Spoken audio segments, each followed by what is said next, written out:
या बातमीपत्राचे प्रायोजक आहेत टायझर।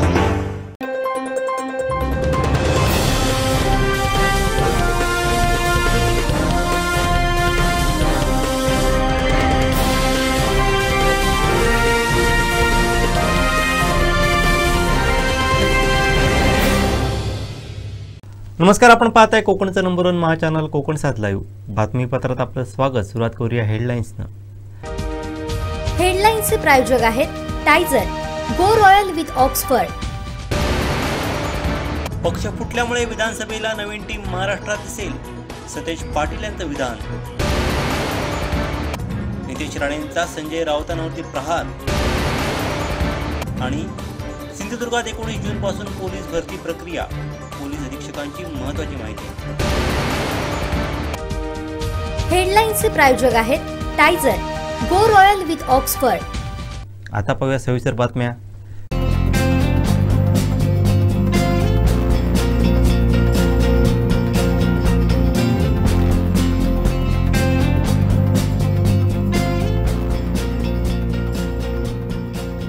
अनंत टिप्या, रिफ्रेश व्हा।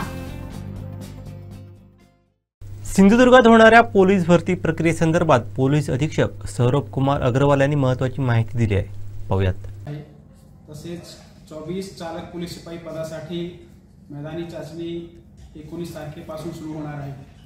यासाठी आमच्याकडे जो टोटल अर्ज प्राप्त झालेले आहेत ते 18,042 अर्ज टोटल प्राप्त झालेले आहेत।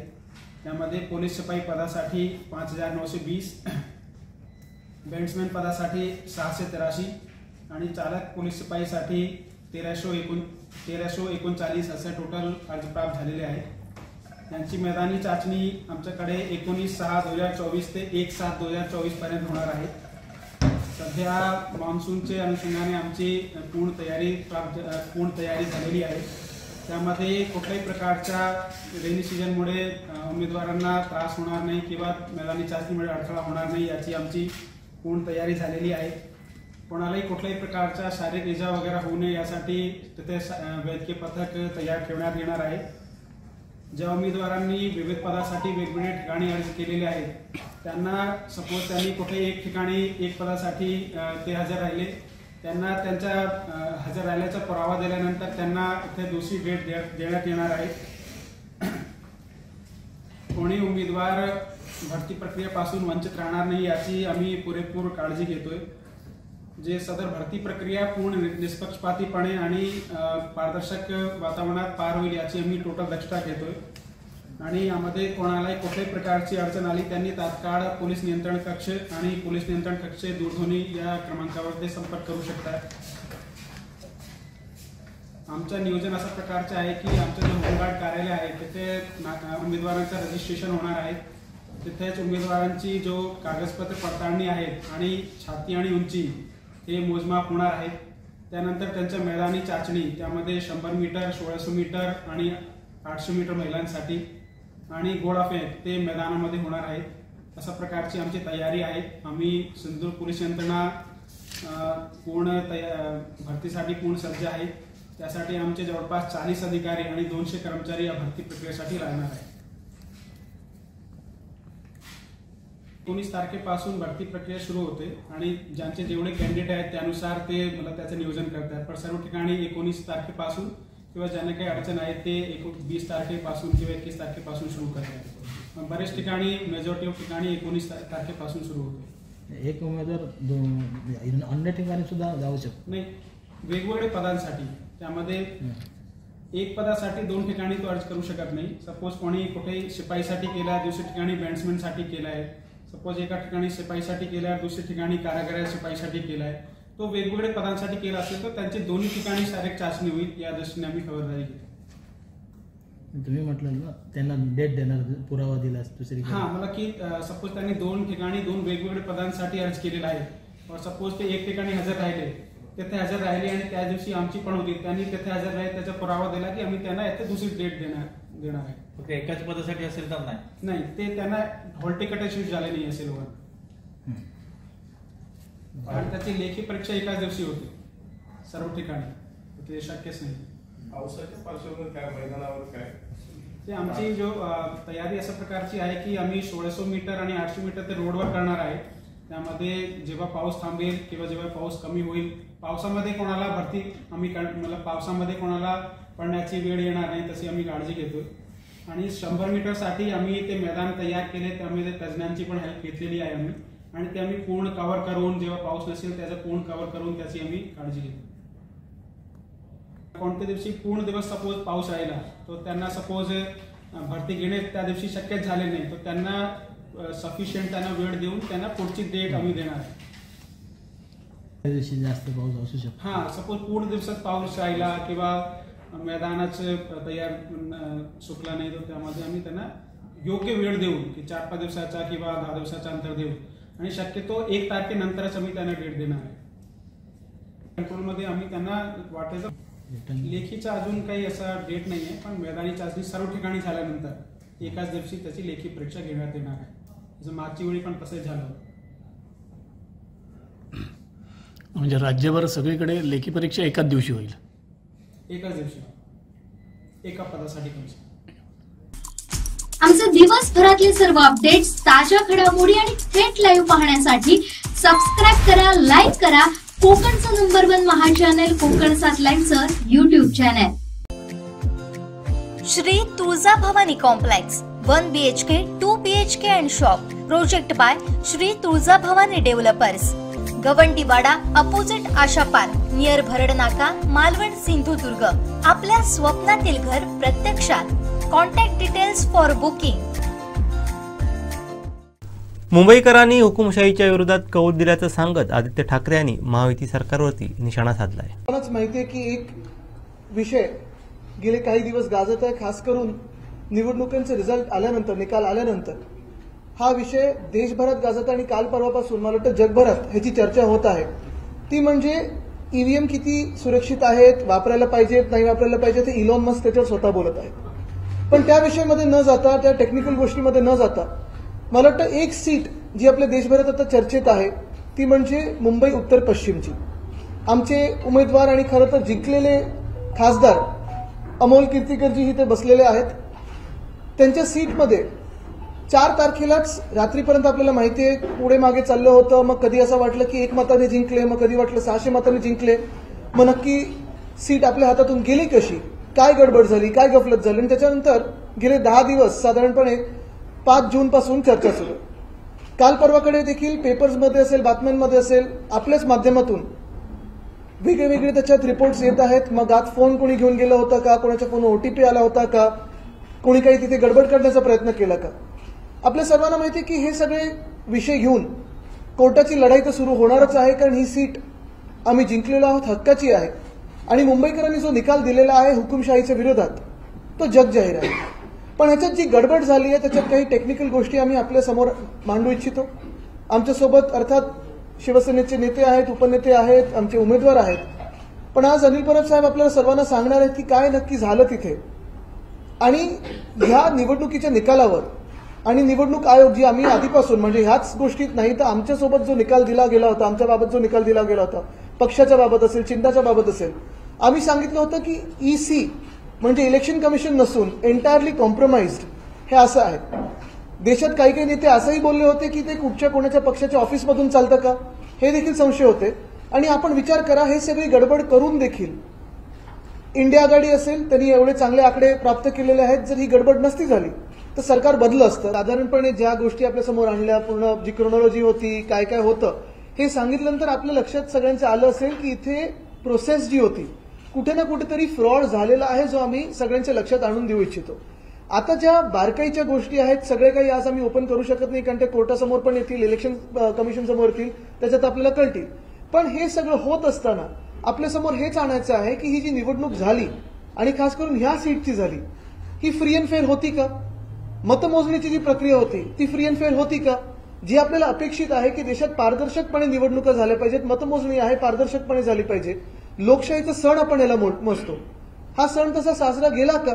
आणि जे लोक जबाबदार असतात, जिम्मेदारी त्यांच्यावर असते की ही प्रक्रिया पूर्णपणे पार पडल्यानंतर जे काही ऑब्जेक्शन सजेशन असतात ते ऐकून घेतल्यानंतर सगळ्यांना संतुष्ट करणं की ही निवडणूक फ्री अँड फेअर होती, प्रोसेस चांगली होती, नीट होती, हे त्यांच्याकडून झालंय का. ते न होता काल परवाकडे आपण बघतोय प्रेस नोट आता यायला सुरू झालेले आहेत, त्याच्यात पण काही काही गफलती आहेत, त्या देखील आम्ही तुमच्यासमोर उघड करणार आहोत. आजची प्रेस कॉन्फरन्स ही पहिली प्रेस कॉन्फरन्स होती, कारण इथपासून ही लढाई सुरू होत आहे.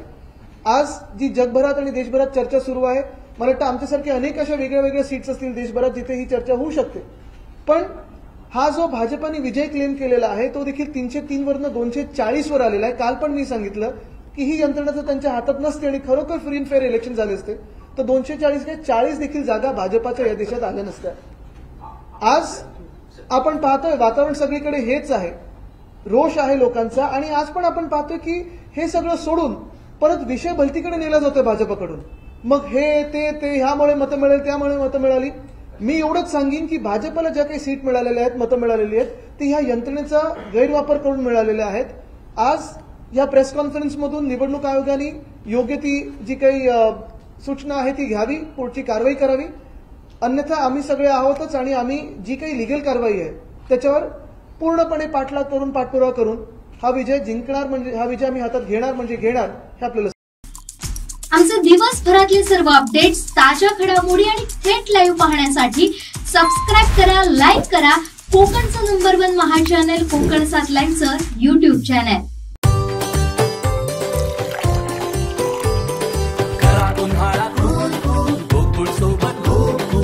गोकुळ सोबत गोकुल. पत्रकार परिषद घेत विविध मुद्द्यांवरती नितेश राणे यांनी संजय राऊत यांच्यावरती प्रहार केलाय. पाहूयात.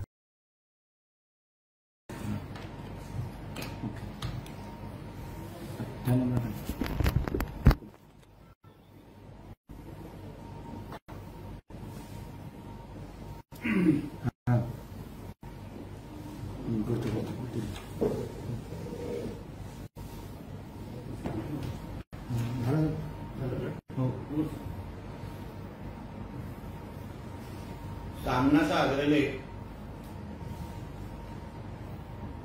आज कोकणातल्या जनतेने लोकशाही पद्धतीने उद्धव ठाकरेंच्या शिवसेनेला नाकारलं आणि हे सत्य सन्मान्य राणे साहेबांनी जेव्हा व्यक्त केलं किंवा लोकांना सांगितलं तेव्हा अपेक्षेप्रमाणे मातोश्रीला आणि संजय राजाराम राऊतला मिरच्या लागल्या. पैसे घेऊन मतदान केलं हे संजय राजाराम राऊत म्हणतोय, माजी खासदार विनायक राऊत म्हणतायत. म्हणजे त्यांचा असा अर्थ आहे का की कोकणातला सामान्य मतदार हा पैसा खातो, आमच्या कोकणातली जनता एवढी स्वाभिमानी आहे की आतापर्यंत कधीही कुठल्याही सरकारकडे कर्जमाफी मागितली नाही.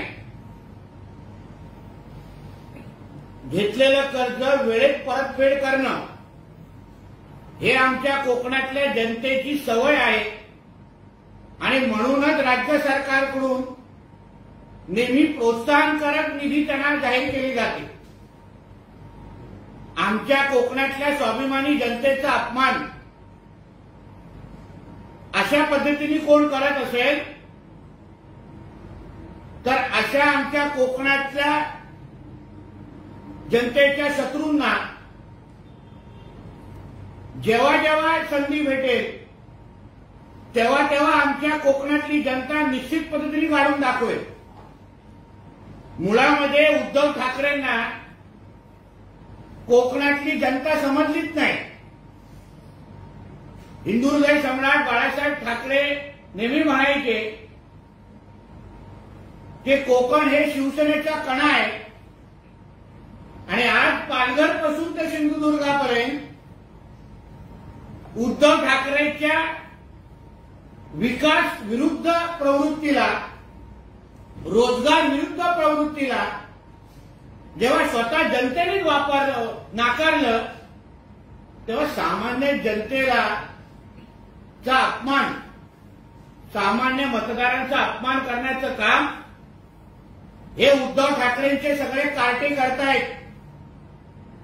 उद्धव ठाकरेंनी कोकणातल्या जनतेची माफी मागावी, कारण का स्वाभिमानी माझा कोकणातला माणूस जो वेळेत कर्जफेड करतो, कुठल्याही जिल्हा बँकेकडे जावा 0% एनपीए असतं, 0%. ह्याला आमचा कोकणातला मतदार आणि कोकणातली जनता म्हणतात. म्हणून अशा जनतेवर परत पैसे खाण्याचे अगर आरोप तुम्ही कराल तर परत तुम्हाला कोकणात आम्ही पाऊल ठेवून देणार नाही, अशी भूमिका मग आम्हाला घ्यायलाच लागेल, एवढं मी तुम्हाला ठणकावून सांगतो. वायकरांच्या विषयावर फार तीळपापड होते,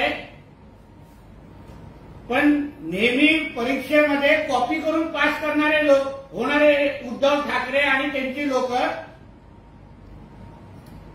ह्यांना पारदर्शक पद्धतीने लागलेला निकाल हा कधीच मान्य राहणार नाही. मग स्वतःच्या मर्जीने निकाल लागला नाही, मग शेवड्यासारखा ईव्हीएमवर आरोप करायचा, मग शेवड्यासारखा निवडणूक आयोगावर आरोप करायचा. मग तुमचे उर्वरित जे खासदार जे निवडून आले आहेत, मग तिथे तुम्ही पण ईव्हीएमची काय सेटिंग केली असं आम्ही विचारायचं का? नेहमी जनतेने दिलेला कौल हा मोठ्या मनाने स्वीकारायला आलं पाहिजे, तशी मानसिकता असली पाहिजे. पण दुर्दैवाने जसं मी म्हटलं की नेहमी कॉपी करून पास करणारे होणारे उद्धव ठाकरे यांना कधीही पारदर्शक पद्धतीने निवडणुका आणि जनतेचं कौल स्वीकारणं एवढे मोठे मनाचे ते नाही. धन्यवाद.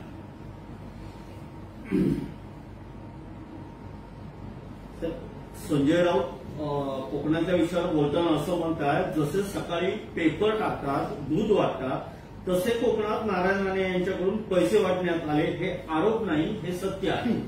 म्हणजे कोकणातली जनता बिकाऊ आहे. कोकणातली जनतेने आपला स्वाभिमान विकला असा आरोप संजय राजाराम राऊतला करून आमच्या कोकणातल्या मतदारांचा अपमान करायचा आहे का? कधीही सरकारकडे आम्ही कर्जमाफी आमच्या इकडची जनता मागत नाही. घेतलेलं कर्ज नेहमी वेळेत जिल्हा बँकेला भरणार, 0% एनपीए आमच्या इकडच्या जिल्हा बँकेचा आहे.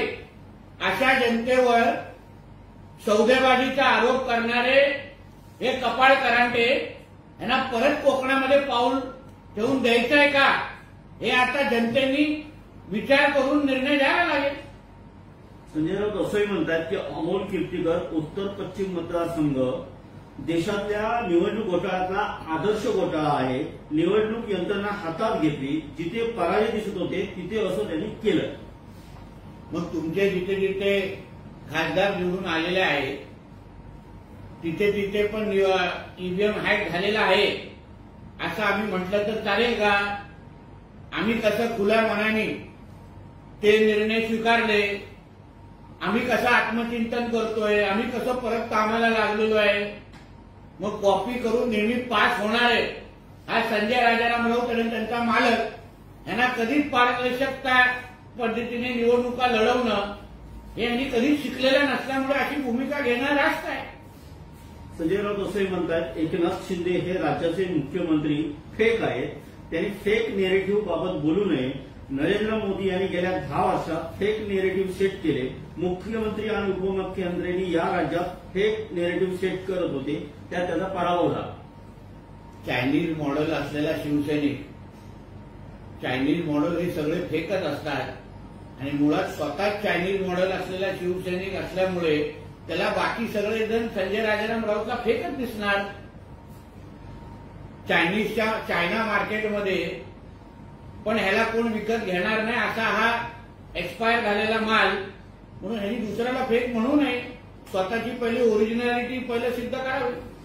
एलॉन मस्क भारतात आले तर निवडणूक आयोग त्यांना अटक करेल असा एक मिश्किल टोला आदित्य ठाकरेंनी लावलेला आहे.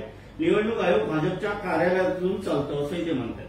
आता भाजपच्या कार्यालयामध्ये आम्हाला कधी म्यावचा आवाज ऐकायला येत नाही, पण तिथे काय आदित्य ठाकरे येऊन बसला अशी कधी जाणीव राहत नाही. म्हणून आदित्य ठाकरेला सांगेल, इलॉन मस्कचा आधार घेण्यापेक्षा तुझ्या वर्ली मतदारसंघामध्ये काय अवस्था झालेली आहे तुझी 6,000वरच तू काट्यावर पास झालेला आहेस आणि 4 महिन्यानंतर तुझ्यात हिंमत असेल, ठाकरेंचं रक्त असेल तर वरळीमध्ये उभा राहून दाखव आणि जिंकून दाखव. दुसऱ्यांवर इथे बोंबाबोंब करण्यापेक्षा इलॉन मस्क सोड. पहिल्या तुझ्या वरळीच्या शाखा प्रमुख बद्दल विचार कर आणि मग थोबाड उघड. ईव्हीएम नसतं तर भाजपला 40 जागाही मिळाल्या नसत्या आदित्य राणे. मग 2014 आणि 19ला तुम्हाला 18 जागा भाजपबरोबर असताना कशा मिळाल्या? ते पण कुठल्या ईव्हीएमचा कमाल होता का? तेव्हा कसं नरेंद्र मोदीजींचा गवगवा होत होता आणि तुम्ही 21 वरून 9 वर आलेला आणि तुमच्या मानेवर बसून काँग्रेस 1 वरून 13 गेलेली आहे. हे ज्या दिवशी आदित्य ठाकरेला कळेल ना त्या दिवशी उभाटाला चांगले दिवस येतील. तरी जितेंद्र आव्हाड म्हणतात की 117 जागा सत्ताधाऱ्यांनी 1000 मतांनी जिंकल्या. त्या जागा सत्ताधाऱ्यांनी ईव्हीएमच्या जोरावर जिंकल्या. असं आहे ना, आता हे ईव्हीएमच्या नावाने रडगाणं शेंबडासारखं रडणं हे आमच्या विरोधकांचं आता ही सकाळची उठून प्रॅक्टिस झालेली आहे. स्वतः निवडणुका जिंकू शकल्या नाहीत. एवढं करून पण आज परत एकदा पंतप्रधान म्हणून नरेंद्र मोदी साहेब या देशाच्या पंतप्रधान पदावर बसलेले आहेत आणि त्यांना माहिती आहे पुढे असलेले शरद पवार गटातले खासदार आणि असलेले उभाटाचे खासदार हे कधी एनडीएमध्ये येतील याची भीती असल्यामुळे ईव्हीएमच्या नावाने नाक रगडत बसायचं. प्रकाश शेंडगे असं म्हणतात की 57 लाख बोगस कुणबी नोंदी रद्द करा. सगळे सोयऱ्यांच्या जीआरला त्यांनी विरोध केलाय. ओबीसी नेत्यांच्या बैठकीत विधानसभेच्या 288 जागा लढवण्याचा ठराव केला. मी तो विषय ऐकला नसल्यामुळे मी मत व्यक्त करू शकत नाही. लोकसभेत बसलेल्या फटक्यानंतर फेरबदल होण्याची शक्यता असून काही मंत्र्यांच्या खात्यामध्ये बदल तर काही मंत्र्यांना प्रमोशन मिळण्याची शक्यता आहे. तर मंत्रिमंडळ विस्तारात मराठा फॅक्टरी दिसण्याचा अंदाज आहे असं सूत्रांकडून समजतं. माझ्या नेत्याला जो प्रश्न विचारला पाहिजे तुम्ही एका कार्यकर्त्याला विचारता, म्हणून हा प्रश्न माझ्या नेत्यासाठी राखून ठेवा. पाहिजे तर तिकीट काढून तुम्हाला सागरचा प्रवास करायला लावतो. तर सिंधुदुर्ग आता रत्नागिरीची बॅनर वॉर सुरू झाला आहे. उदय सामंतांच्या पाली गावात भाजपचे बॅनर लागले. बाप होत आहे, झुंड में तो कुत्ते आते शेर अकेला आता आहे, ज्यामध्ये नारायण राणेंचा फोटो लावलेला आहे. काल कणकवलीत बॅनर लागले. बघा असं आहे, प्रत्येक पक्षामध्ये अतिउत्साही कार्यकर्ते असतात. त्या अतिउत्साही कार्यकर्त्यांनी अशा पद्धतीचा बॅनर वॉर सुरू केला असेल तर त्याबद्दलची दखल दोन्ही पक्षाच्या वरिष्ठ मंडळांनी घेतलेला आहे. आम्हाला कळवलेलं आहे की बाबा यापुढे सिंधुदुर्गाच्या संदर्भात काही विषय असेल शिवसेनेसंदर्भात, शिंदे साहेबांच्या शिवसेनेसंदर्भात, तर आम्ही दीपक केसरकरांशी बोलावं असं सांगितलं गेलेलं आहे. तर या सगळ्याची दखल दीपक केसरकरजींनी घेतलेली आहे. त्याबद्दल आम्ही त्यांच्याशी बोलू. पण ही माहिती आम्ही त्यांना दिलेली आहे की शिंदे साहेबांच्या शिवसेनेमध्ये काही उभाटा प्रेमी घुसलेले आहेत, ज्यांना आमच्या सगळ्यांमध्ये युती कशी होऊ नये यासाठी त्यांनी सुपारी घेतलेली आहे. यासाठी मुद्दामून बॅनर लावण्याचं काम करतात, यासाठी सामंत आणि राणेंमध्ये भांडणं लावण्याचं काम करतात. तर वेळेत ह्या उभाटा प्रेमी जे शिंदे साहेबांच्या शिवसेनेत घुसलेले आहेत त्यांना तुम्ही दूर करावं असे नावासकट यादीसकट आम्ही दीपक केसरकरजींकडे पाठवलेले आहे. तर त्याची ते योग्य पद्धतीने दखल घेतील आणि येणाऱ्या निवडणुका आम्ही ताकदीने महायुती म्हणूनच लढू या दृष्टिकोनातून आम्ही सगळेजण कामाला लागलेलो आहे. सर, प्रफुल्ल पटेल म्हणतात विधानसभेसाठी 80 ते 90 जागा मागायची आमची तयारी आहे. तिन्ही पक्षातील वाटाघाटीत जास्तीत जास्त जागा आमचा मिळवण्याचा प्रयत्न असेल. ठीक आहे, ते ज्यावेळी जागा वाटपाची चर्चा सुरू होईल त्या बाबतीची हे चित्र स्पष्ट होईल. त्या बाबतीत सर, रोहित पवार म्हणतायत की 18 ते 19 आमच्या संपर्कात आहे आणि अधिवेशनानंतर ते आमच्या सोबत येतील. मी ऐकलं रोहित पवारच स्वतः अजितदादांच्या संपर्कात आहे मंत्रिपदासाठी. अशा पद्धतीची दुसऱ्यांची माहिती देता देता हे कधी रोहित पवार अजित पवारांच्या बाजूला येऊन उभं राहतील असं ते फोटो आल्यावर नवल वाटता कामा नाही. साहेब, मुंबईचे माजी पोलीस आयुक्त संजय पांडे निवडणुकीच्या मैदानात आहेत अशी चर्चा आहे आणि ते राजकीय पक्ष स्वतःचा एक स्थापन ही शक्यता आहे. याबद्दलची माहिती नाही.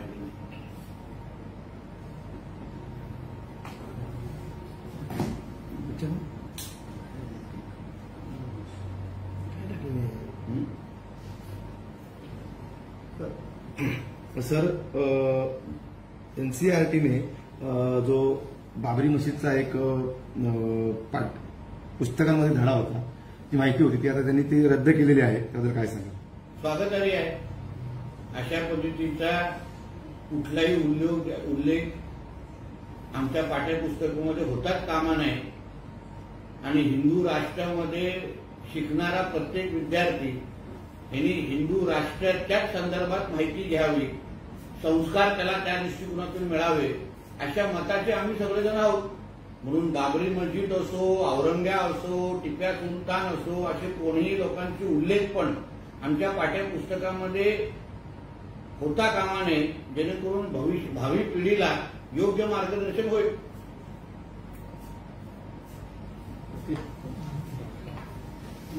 Thank you sir.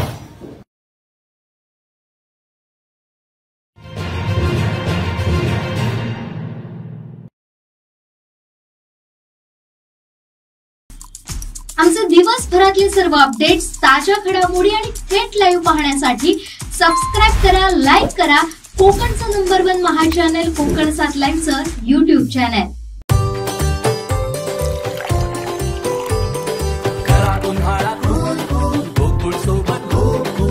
गोकुळ सोबत गोकुल. पक्ष फुटल्यामुळे महाराष्ट्रात नवीन चेहऱ्यांना काम करण्याची संधी मिळणार आहे. त्यामुळे विधानसभेत नवीन टीम दिसेल असं वक्तव्य काँग्रेसच्या सतेज पाटील यांनी केलं आहे.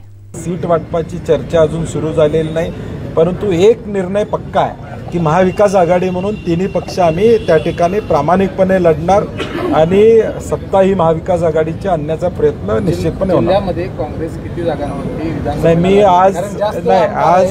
नाही, मी या चर्चेतला एक घटक आहे. मी जिल्ह्यातल्या जागा सांगून वाद वाढवणार नाही. ही जी चर्चा होईल ते अंतर्गत होईल. आम्ही एकत्रित बसून चर्चा करू. आज तिन्ही पक्ष अपेक्षित असणार आहेत राज्यामध्ये. प्रत्येकाला वाटते की मला हे लढायचं, ते मेरिट आम्ही ठरवू. तिन्ही पक्ष वेगवेगळा सर्वे करतील आणि त्या पद्धतीने एकत्रित बसू. आणि म्हणून कोणी आमचा नेता या जिल्ह्यात एवढ्या जागा मला पाहिजेत किंवा एवढं पाहिजे असं म्हणणार नाही.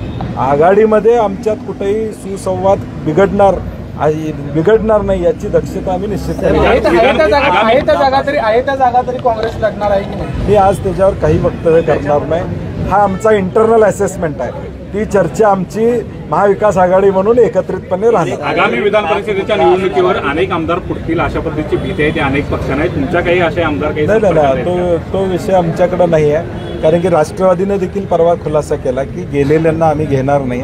आणि मला वाटते आता पक्ष फुटल्यामुळं नव्या लोकांना संधी मिळणार आहे आणि नवी टीम एक महाराष्ट्रामध्ये कदाचित उद्याच्या भविष्यकाळात विधानसभेमध्ये आपल्याला दिसेल. या सगळ्यामध्ये आमचे दिवसभरातले सर्व अपडेट्स, ताज्या घडामोडी आणि थेट लाईव्ह पाहण्यासाठी सबस्क्राईब करा, लाईक करा कोकणचं नंबर 1 महा चॅनल कोकण 7 लाईव्हचं YouTube चॅनल.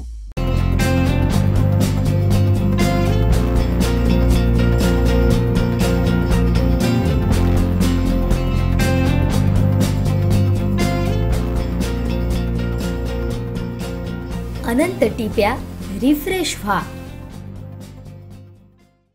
मतदान प्रक्रियेविरोधात शिवसेना नेते अनिल परब यांनी तक्रारींचा पाडा वाचलाय. मुंबई शिवसेना भवन येथील पत्रकार परिषदेत ते बोलत होते. पाहूयात.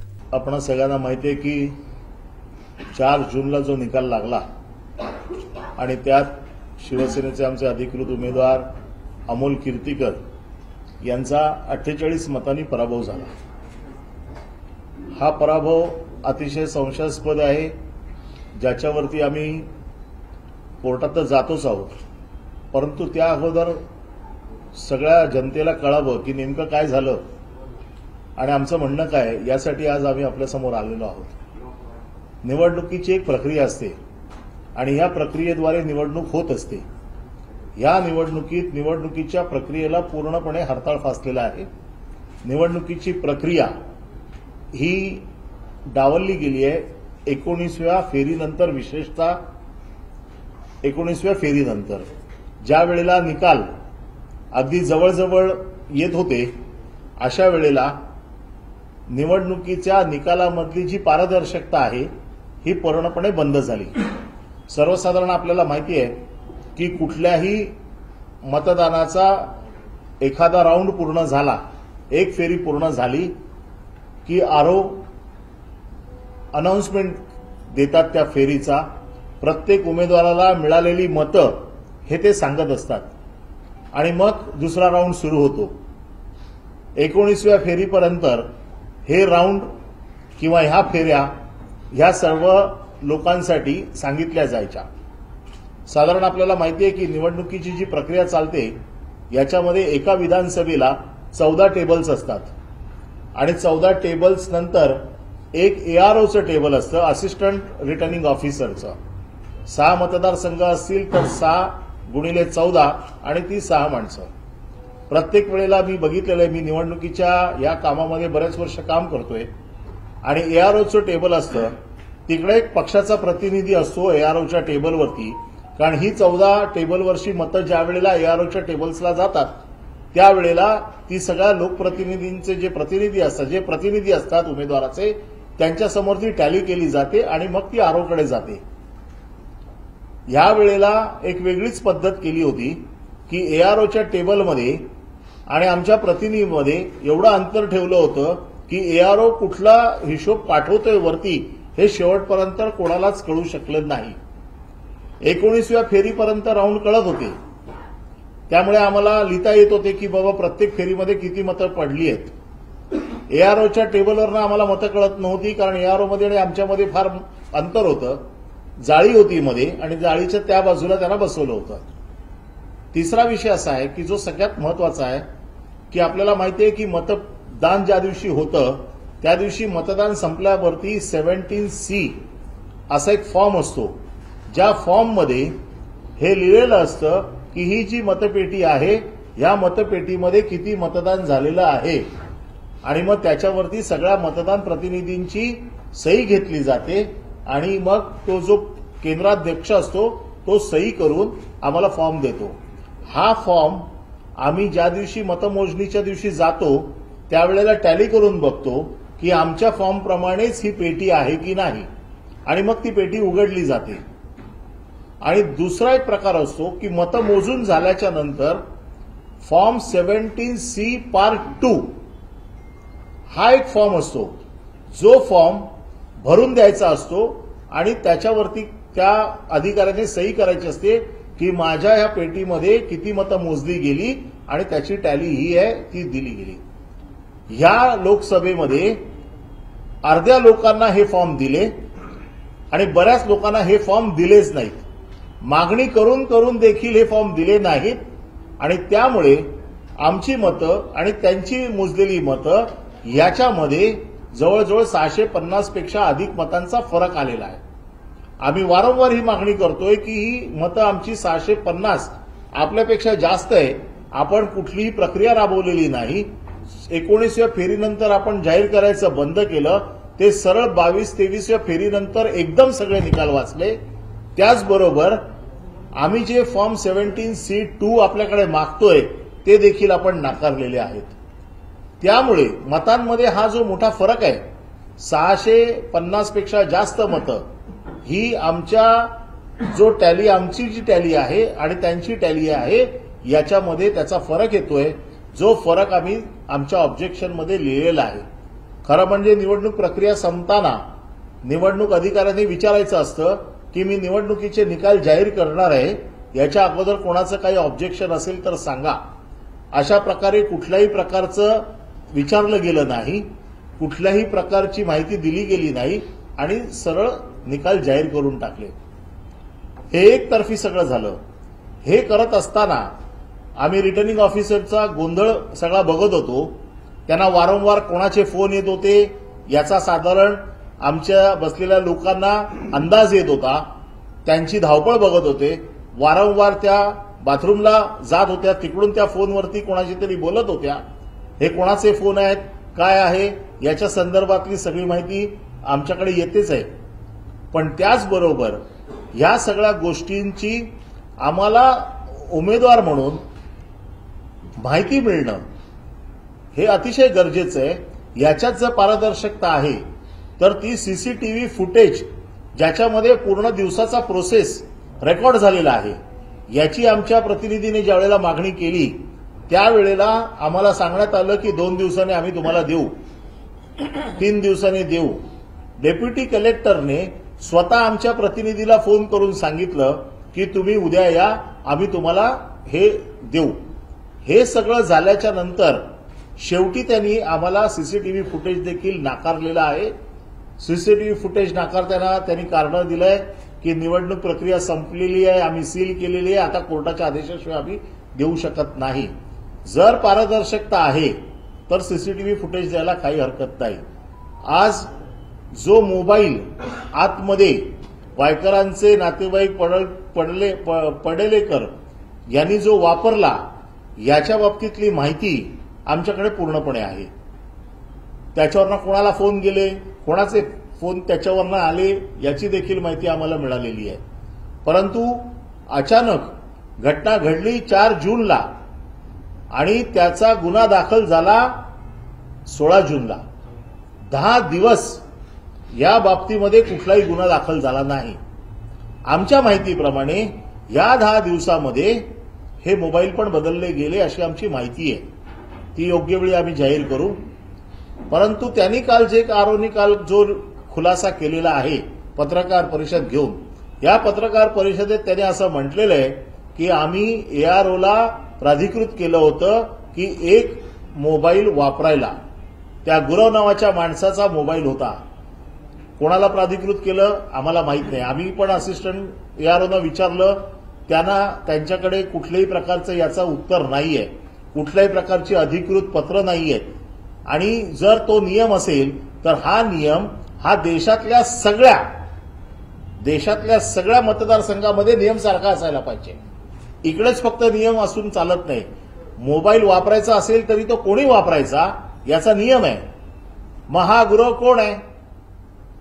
आणि सगळ्यात महत्वाचं की त्यांनी काल असं सांगितलं की आम्हाला एनकोरला डाटा अपडेट करण्यासाठी आम्हाला ओटीपी येतो, या ओटीपीवरनं आम्ही तो डाटा अपडेट करतो.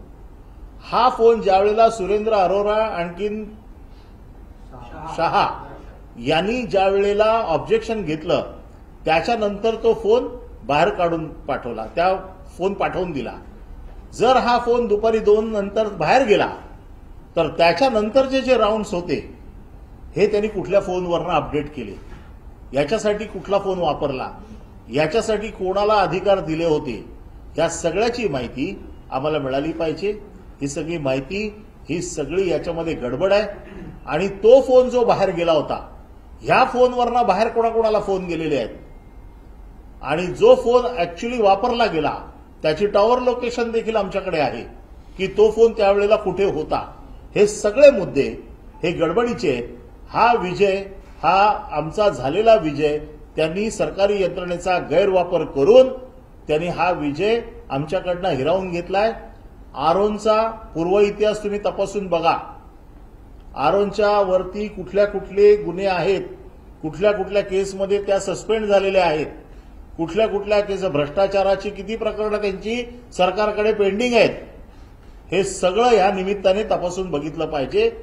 पोलीस अधिकारी देखील ज्या पद्धतीने, कारण मी सतत पोलीस अधिकाऱ्यांना फॉलोअप करतोय की या प्रकरणाचा तपास तुम्ही करतात की नाही.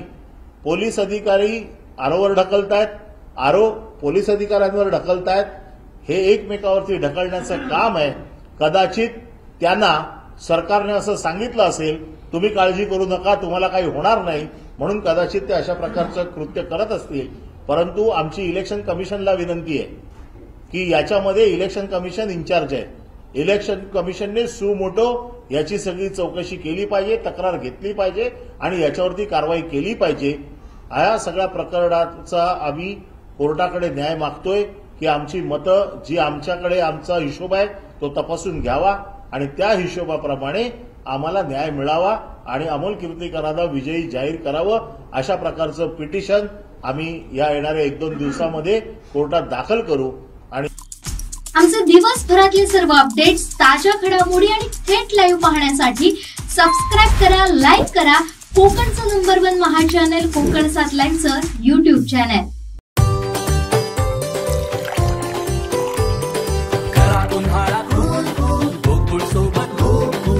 गोकुळ सोबत गोकुल. भाजप नेत्या पंकजा मुंडे यांचा लोकसभा निवडणुकीत पराभव जिव्हारी लागल्यानं मुंडे समर्थकांच्या आत्महत्येचं सत्र सुरूच आहे. रविवारी रात्री संदीप शिरसाट या तरुणानं देखील आत्महत्या केली आहे. याच आत्महत्याग्रस्त कुटुंबाला पंकजा मुंडे यांनी आज भेट दिली. पंकजा मुंडे यांना पाहताच या कुटुंबाच्या अश्रूंचा बांध फुटला. आतापर्यंत 5 मुंडे समर्थकांनी मृत्यूला कवटाळलं आहे. पंकजा मुंडे यांच्याकडून वारंवार आत्महत्या करू नका असं आवाहन केलं जात आहे. मात्र तरीही समर्थक एकामागून एक आत्महत्या करत असल्याचं पाहायला मिळत आहे. आमचे दिवसभरातले सर्व अपडेट्स, ताज्या घडामोडी आणि थेट लाईव्ह पाहण्यासाठी सबस्क्राईब करा, लाईक करा कोकणचं नंबर 1 महा चॅनल कोकण 7 लाईनचं YouTube चॅनल. शेवटी ठळक घडामोडी पुन्हा एकदा. हेडलाईन्सचे प्रायोजक आहेत टायझर, गो रॉयल विथ ऑक्सफर्ड. पक्ष फुटल्यामुळे विधानसभेला नवीन टीम महाराष्ट्रात दिसेल, सतेज पाटील यांचं विधान. नितेश राणेंचा संजय राऊतांवरती प्रहार. आणि सिंधुदुर्गात 19 जून पासून पोलीस भरती प्रक्रिया, पोलीस अधीक्षकांची महत्त्वाची माहिती. हेडलाईन्सचे प्रायोजक आहेत टायझर, गो रॉयल विथ ऑक्सफर्ड. बातमीपत्रात वेळ झाली ते थांबण्याची. पाहत राहा बदलत्या कोकणचा बुलंद आवाज, कोकणचा नंबर 1 महा चॅनल कोकण 7 लाईव्ह. धन्यवाद.